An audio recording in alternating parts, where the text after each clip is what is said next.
So welcome to an overview on CSN training from Training and Development. My name is Ann Conway. I'm the Manager of Training and Development, and I just wanted to provide a brief update on all the things that have been going on since I onboarded. So to start, just a quick refresher, I onboarded in late November, and up till today, there's been a lot of changes, and of course, all the while making significant progress in the background that you haven't had a chance to actually hear about until now. So while I've been adjusting to the collision repair business and continuing to absorb all the nuances and complexity of the collision industry, we did experience the departure of Douglas White, who was our technical training specialist, and partnered with the field operations team and was able to identify a number of really great subject matter experts. And this engagement with the field operations team, SMEs, has resulted in expanding resources and capacity, not only for training and development, but the field operations team itself. So in addition, we do have a new instructional designer that will be onboarding hopefully over the course of the next few weeks. And that will allow us to develop custom content in-house much more quickly. Third on the list, new learning management system. Our existing contract was expiring, so we determined that an investment in a new one with greater functionality would suit us all better for our future growth and performance. And while all these aforementioned things were happening, basically, I was taking a look and reviewing our current content and performing an assessment. So really taking a look at delivery methods. I found lots of subject matter expert content, but essentially I was brought here to help with the training approach and delivery. And so I've been working on putting all that previous content through the various training industry standards, models, and frameworks, which has taken quite some time. And so really the intent here was to ensure how do we best meet your business requirements and concerns, since those things in particular will drive the direction of training and development in the future. As a result of all of that, I had come into the estimator training midstream and took a look at it. And of course, we're now ready to offer that beginning in April of this year with a staggered release throughout the year. So lots of great opportunities and pretty excited to be here. One of the content assessment pieces in training delivery as well, as I mentioned, really led to this concept around microlearning and offering that to shops as an alternative delivery method. And so what essentially is it? Well, it's really about creating learning objects that are topic specific. Each one would have no more than one or two concepts. They're repeatable and no more than 10 minutes in length. And why is that? Well, the existing deliveries were offered in a way that were lecture style. I really noticed a lack of engagement and participation on the part of the audience. And so what microlearning does, it actually enhances engagement and retention because it's easily digestible, and it really doesn't impact production. Why? Because you can turn on a learning object or a microlearning video, if you will, within your work stream. So if I need to figure out how to do something, I can watch this 2-minute how-to video. As I'm performing the work, I can interrupt that, go take the video, and then come back to work. So again, they can be used standalone, repurposed, or multiples can be strung together and used to build out an 8-hour course. It really results in better retention and higher learner satisfaction for measurable results. So how are we going to deliver these? Well, there are a number of options, including virtual delivery.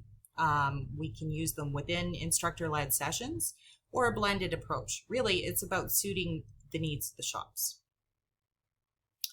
I now have a short video on what the definition of microlearning is. What is microlearning? Microlearning is a method of learning via short, standalone units that are consumed via digital media, small chunks of information served where and when we need them. Microlearning consists of micro lessons that quickly teach us something concrete without interrupting our workflow or overwhelming us with information, as opposed to hour-long courses and training seminars. Why do micro-lessons make sense? Psychologist George Miller states that the brain can only retain 5 to 9 facts before either committing them to long-term memory storage or losing them. That's why shorter lessons make sense. What does microlearning look like? The format is often video, but can also be a fact sheet, an infographic, a slideshow, or a chatbot, as long as it's digital and mobile. But microlearning is defined less by its format than by its functionality, to answer a specific question. In both education and in business, microlearning is trending because it fits well with the way we like to consume information today. When we have a question, we pull out our phones and Google our way to immediate answers. We also want to learn this way. Is microlearning something new? The idea of bite-sized learning nuggets is not new. It's traditionally called incremental learning. What is new is that this tried and true approach to learning is applied to the digital world, where most of us have a phone or tablet, and many study or work from home. Microlearning's popularity is also on the rise because we experience a time crunch. We don't feel like we have the time for training, although we do know it's important to our careers and lives to stay sharp and learn new skills. So, microlearning becomes a solution where we can squeeze in a 5-minute learning session in between other tasks.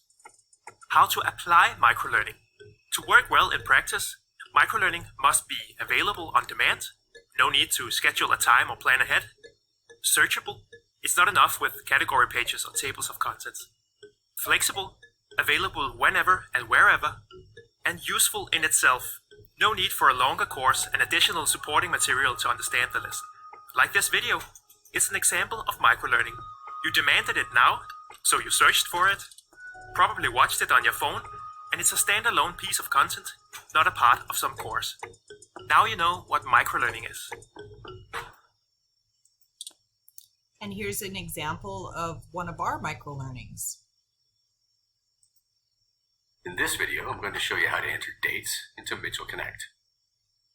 Start by opening your Mitchell Connect. Get yourself logged in. Once you're in and on your jobs page, navigate to the claim that you're working on. This brings you to the job overview page. Here you'll see 6 different sections: claimant, vehicle, insurance, estimate, attachments where your photos and invoices and such will go, and repair status. This is what we want to select. And this is where all dates get entered.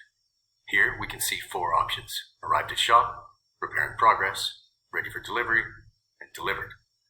Mitchell has more options for dates, like disassembly and paint, which you may or may not see within your own various Mitchell profiles. As you can see here next to the statuses, it says set date with a picture of a small calendar. Let's just bring that in a little closer. You get the idea. Regardless, I've got a graphical representation of the end-to-end collision repair, and from delivery of the vehicle to estimation and all the way through back to delivery to the customer. I understand that this isn't capturing all the nuances or the complexity of the industry, but for each of these areas, we can develop a series of learning objects similar to the ones that have been just demonstrated for you. One here is learning how to enter dates, and bearing in mind that we have the option to deliver hundreds or even thousands of these, we can then use them repeatedly and build a number of different training offerings to suit the needs of the learner.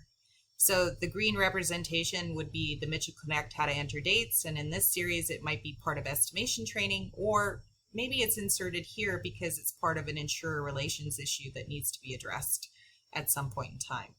Regardless, we will end up with an entire library of these, and again, they have multiple uses, they're repeatable, and just in time. Where they'll be housed is in our new learning management system. And this is a graphical representation of the look and feel of what it'll be. And the beauty of it is it has enhanced functionality over the old one. It has search functions, so the ease of use is there, ease of doing business. It does offer automated scheduling and self-registration for any course offerings that will be put in there, including estimation training. And of course, a section on global resources, which is really meant to be industry specific, but available to everyone. And then we were working with our vendor partners to come up with a number of vendor training videos, and those will obviously be offered based on the contractual agreements with each shop and that particular vendor. So again, the learning management system will serve as a content repository for all your training needs.